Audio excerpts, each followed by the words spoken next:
একটা নির্দিষ্ট বয়স পেরিয়ে যাওয়ার পরও যখন একটা ছেলের কিংবা একটা মেয়ের বিয়ে হয় না, তখন তাকে এই সমাজ থেকে নানান কটু কথা শুনতে হয়। আর এই ছেলেটার ক্যারেক্টার খারাপ, তাই তো বিয়ে হচ্ছে না। কত মেয়েকে যে ঠকিয়েছে তার ঠিক নেই। আবার একটা মেয়েকেও শুনতে হয়, আর এই মেয়েটা কত ছেলেকে যে চুরিয়েছে তার ঠিক নেই। এর ক্যারেক্টার ভালো না, তাই তো বিয়ে হচ্ছে না। এইরকম অনেক বাজে বাজে কথা শুনতে হয়। আর আপনি যদি বোকার মতো এইসব সমালোচকদের মুখ বন্ধ করার জন্য এমন সিদ্ধান্ত নিয়ে ফেলেন যে যাকে হোক একটা বিয়ে করে ফেললেই হবে, তাহলে আর লোকে আমার পেছনে এইসব কথা বলবে না।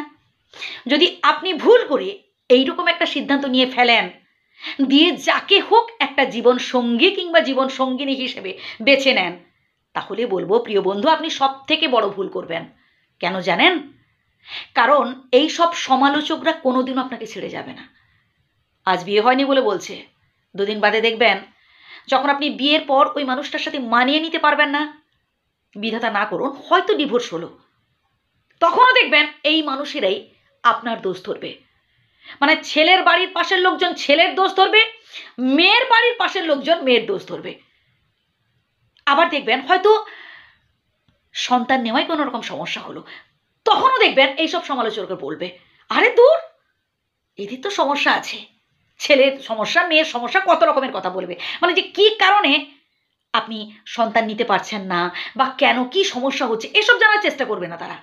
তারা মোটামুটি একটা সমালোচনার বিষয় পেলেই ব্যাস মজা লুটার চেষ্টা করবে। আর আপনি প্লিজ এদের মজা লোটার বিষয় হতে যাবেন না।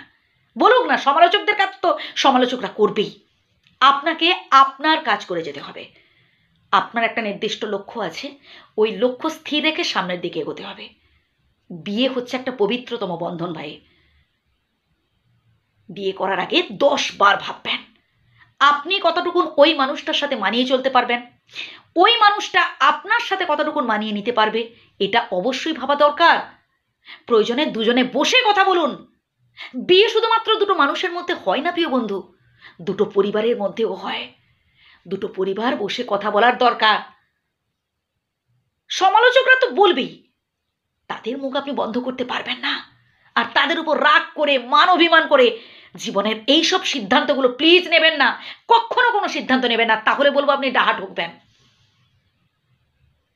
সে ঘরের মধ্যেও দেখবেন কিছু কিছু মানুষ আছে যাদের স্বভাবটাই হচ্ছে সমালোচনা করা। তাদের হাজার খুশি করিয়েও দেখবেন প্রশংসা আদায় করতে পারবেন না। তারা কোনোদিনও মুখ ফুটে বলবে না যে আসলে আপনি ভীষণ ভালো মানুষ, তারা কোনোদিনও বলবে না। তারা আপনার শুধুমাত্র ভুল ধরায় ব্যস্ত থাকবে। কি করে আপনাকে থামানো যায়, কি করে হচ্ছে আপনার ভুলগুলো